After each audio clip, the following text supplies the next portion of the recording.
It's going to be the beginning of the end for the monarchy. What I was seeing was history repeating itself, but more dangerous because then you add race in. You came in as the first mixed race person. Did that concern you? I see the death threats, I see the racist propaganda. A couple holding hands with a chimpanzee, royal baby, leaves hospital. From cotton picking to the royal palace. This was an actual headline. This ongoing, blatant racism, not only in the press, but in the family. Concerns and conversations about how dark his skin might be when he's born. What? It doesn't mean it's racist. Just because people have got to say it is. There was an opportunity for my family to show some public support, yet no one's ever said anything. I feel really let down. Archie's his grandson. We're very much not a racist family. Can you just tell them the truth? Sounds like there was a breaking point. I was very scared of having to offer up our baby. There is a level of control by fear. The idea of our son not being safe. I didn't know who to even turn to. Can you put up with this? Can you deal with it? What was the tipping point that made you decide you had to leave? I had just had that conversation with Harry. You had the conversation, I don't want to be alive anymore? Yeah. It was like, these are the thoughts that I'm having, and I'm scared. This is not who I am. But we had to go to this event, and I remember him saying, I don't think you can go. And I said, I can't be left alone. Because you were afraid of what you might do to yourself? When Meghan fell in love with Prince Harry, she wanted to make his family proud. I left everything because I love him. And I wrote letters to his family when I got there saying, I am dedicated to this. I'm here for you. Use me as you'd like. I just wanted to make them proud. The way that we hit it off with each other, and we were just so comfortable in each other's company. 3 days before our wedding, we got married. No one knows that, but when a spectacle is for the world, but we want our union between us, just the two of us in our backyard. Both of us have passions for wanting to make change for good. Isn't enough to simply talk about equality.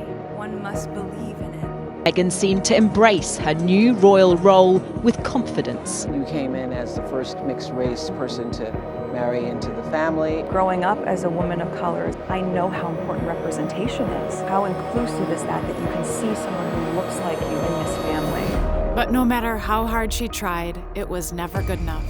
Meghan Markle is one of the most ruthless social climbers I've ever met. Racist abuse online aimed at Meghan Markle. Where is that racism? I haven't seen it. Kate Middleton, homegrown bouquet, follows the royal code. On Meghan Markle's flowers put Princess Charlotte's life at risk. They really seem to want a narrative of a hero and a villain. There were undeniable racist overtones. It doesn't mean it's racist. Just because people have got to say it is. Her hands are tied and she isn't allowed to defend herself. The sad irony of the last 4 years is I've advocated for so long for women to use their voice, and then I was silent. Were you silent or were you silenced?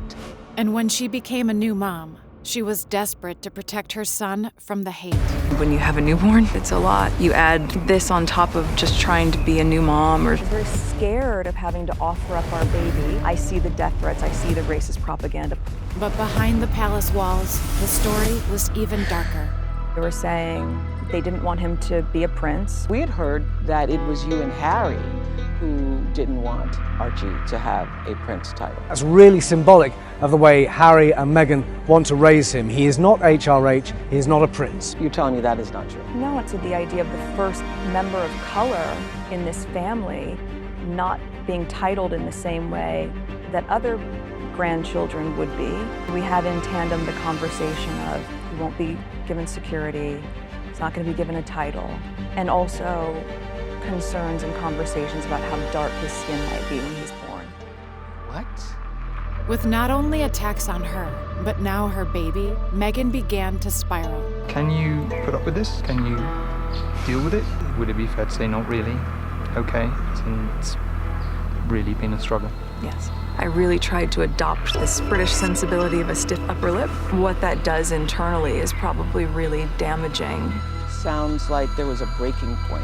Yeah, there was. I just didn't see a solution. I'm ashamed to have to admit it to Harry, especially, because I know how much loss he's suffered. But I knew that if I didn't say it, that I would do it. I just didn't want to be alive anymore. And that was a very clear and real and frightening, constant thought. Meghan knew she needed to get help. in order to be there for Harry and Archie.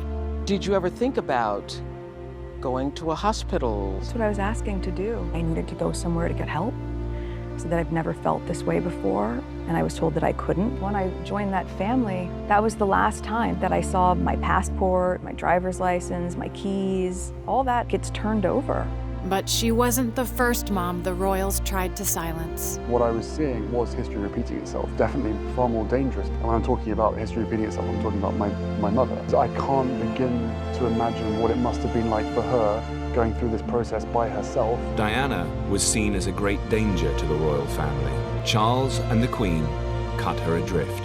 They see me as a threat of some kind, and I'm here to do good. I'm not a destructive person. Everything that she went through and what happened to her is incredibly raw every single day. His great fear now that his wife is subject to the same pressures as his mother was. Even Harry's father refused to help them. I feel really let down because he's been through something similar. He knows what pain feels like, and Archie's his grandson. I didn't have anyone to turn to. Worried for her family's safety, Meghan was desperate to find her voice again. The Little Mermaid came on, and I went, oh my God. She falls in love with the prince, and because of that, she has to lose her voice. I'm supposed to be stronger than that. I don't want to put more on my husband's shoulders. He's carrying the weight of the world. I don't want to bring that to him. I bring solutions. And I even wrote letters to his family saying, please, it's very clear the protection of me or Archie is not a priority. I accept that. That is fine. Please keep my husband safe. Please don't pull his security. And they said it's just not possible. Meghan refused to be silenced anymore. She needed to put her family first. Prince Harry and Meghan Markle just announced that they are, quote, stepping back from their senior roles in the royal family. Do you think you would have left or ever stepped back were it not for Meghan? No, I wouldn't have been able to. I myself was trapped. I was trapped, but I didn't know I was trapped.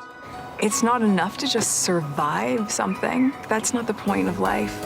You've got to thrive. You've got to feel happy. I'm not going to live my life in fear. It's really sad that it's got to this point, but I've got to do something for my own mental health, for my wife's, and for Archie's as well. I will always protect my family. Now I have a family to protect. Meghan broke free with Harry and Archie, and together they focused on building a new life, helping others find their voice too. Prince Harry and Meghan Markle set up a production company named Archwell after their son, Archie. Life is about storytelling. For us to be able to have storytelling through a truthful lens, being able to give a voice to a lot of people that are underrepresented and aren't really heard. What delights you now in your life here with Archie? We go for walks as a family, so we'll go down to the beach, something which I never was able to do when I was young. And now we've got another little one on the way. Is it a boy or is it a girl? It's a girl.